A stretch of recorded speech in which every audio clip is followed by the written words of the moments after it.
Hi, welcome to SBR Videos. I'm Peter Loshak. Sitting next to me is Mike Brenner. This is the NBA Odds Couple Show. Mike Brenner, it's the All-Star break. I know it. I'm ready to get back. I'm ready to get back too. We're going to cover the Eastern Conference today. Let's just quickly mention, though, the All-Star break stuff. You know, we discussed and we previewed those lines. Yeah. We were talking about how sometimes those exhibitions can have just free money.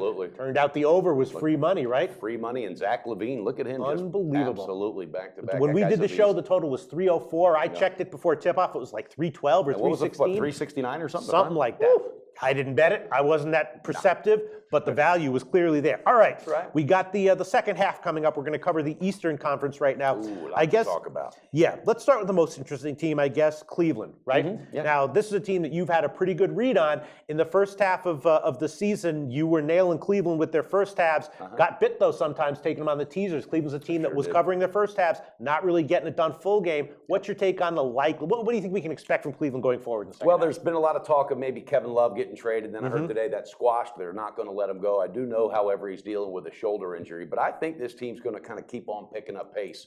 I don't think anybody else in the East is going to be able to compete with them towards the end. Yeah. That's my opinion, but I think they'll pick the pace up. I'm going to stay with them, pick my right spots on the first half, but gotta kind of feel it out and see what happens. The thing about Cleveland is they can so easily get overvalued. You know what I mean? Absolutely. Those lines, they start winning a bunch of games in a row, those lines start getting through the roof. There's another big thing coming out of there that some people may not think is real big, but Timothy Moskov is on the trading block, and I think that big fella underneath's done a lot for that team. So, don't know. I'm going to keep my eye out on that. All right, let's talk about a shitty team right now. Philadelphia. Right, there's many shitty teams. Philadelphia. Now, you know, in our show, you did really well with Cleveland first halves. I did kind of well with Philly as an underdog. You had a good read on that. Yeah, shitty team, but overall still 25 and 27 against the spread, and they closed the year 10-4 against the spread over their last 14 games.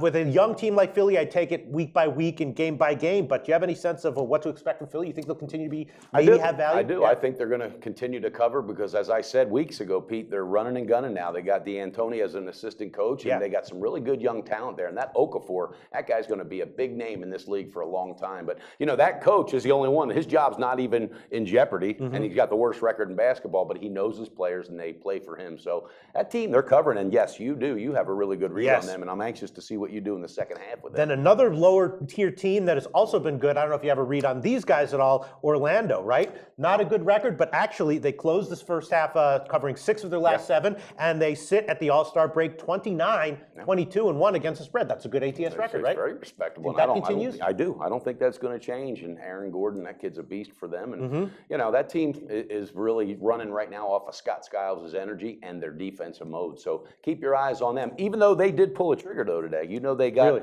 they traded Tobias Harris. They got Brandon Jennings today.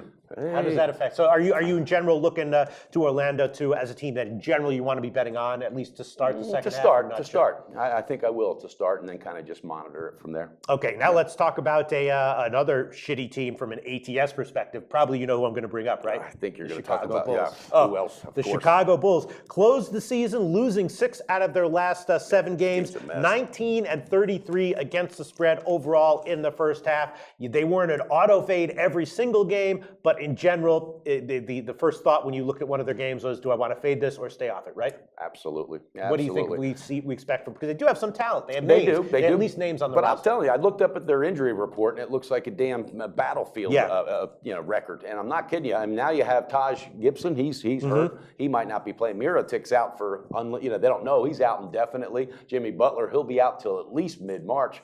This team's a mess physically, but will this rest help Derrick Rose? Who knows? I don't know. So your sense is that Chicago is, obviously, with all these teams, to wait and see. We take it game by game.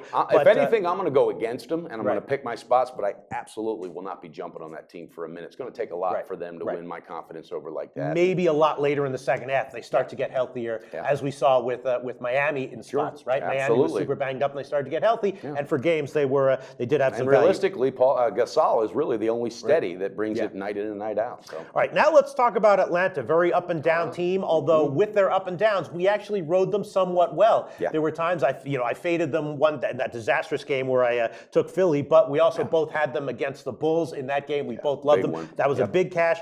Overall, in the first half, 27 and 27 ATS. You have any thoughts on Atlanta at all? Well, yeah, there was a lot of talk about getting rid of 3 of the big guys in there. Teague, Korver, and Al Horford. All right, the team's 31 and 24. They're starting to find their groove. They're in first place. All right, and Miami's behind them. So if I were them, I don't know that I would dismantle that team. Hell, they weren't that bad last year. Right. Besides Damari Carroll, which they are missing, even though Toronto hasn't been able to benefit. He's been hurt the whole time. But if I were them, I wouldn't press the panic button. You're 31 and 24. Maybe add a piece. I said it earlier in the year, Pete, they're going to get a big man underneath, and that's what they need. So I like Atlanta. I'm going to use them early because I got a feeling Budenholzer got in their heads. So you're thinking that they're more likely to be a good bet going forward than a bad bet? Yes, I do. All right, now let's talk about another interesting team, the Knicks, right? In general, a team in turmoil, coaching change.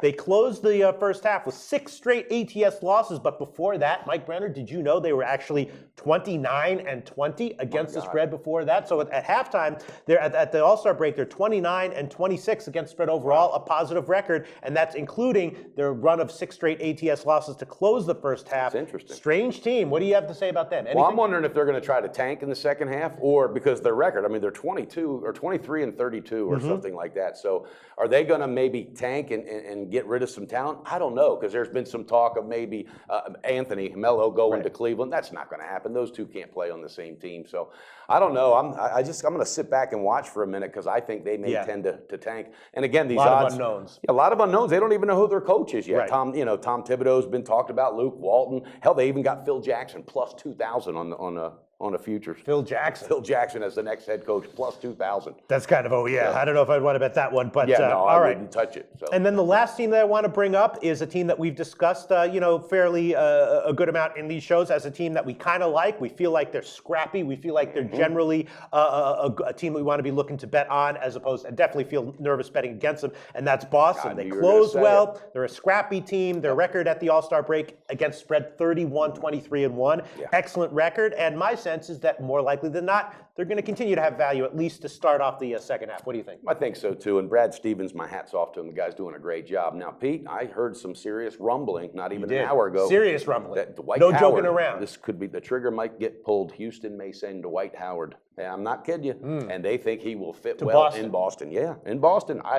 Boston, don't do it. This guy, he'll dismantle any team he goes to. Please don't do it. My sense is just there's a lot of hype surrounding him, and if he gets traded to a team, that team is one that I'm concerned about being overvalued. Yeah. Oh, absolutely. Could that happen to Boston? Yeah, exactly. Because look what happened when he got traded to the Lakers. Okay. All of a sudden they were the favorite for the futures to win the whole thing. Hell, they didn't even make the playoffs that year.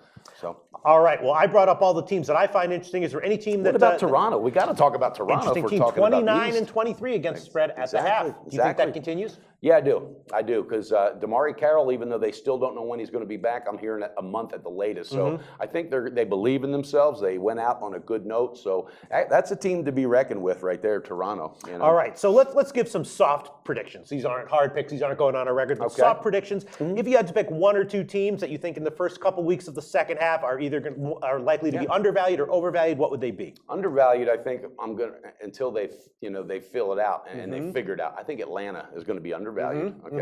And I think overvalued will be Cleveland again. I just do, and especially on the full game. Yeah.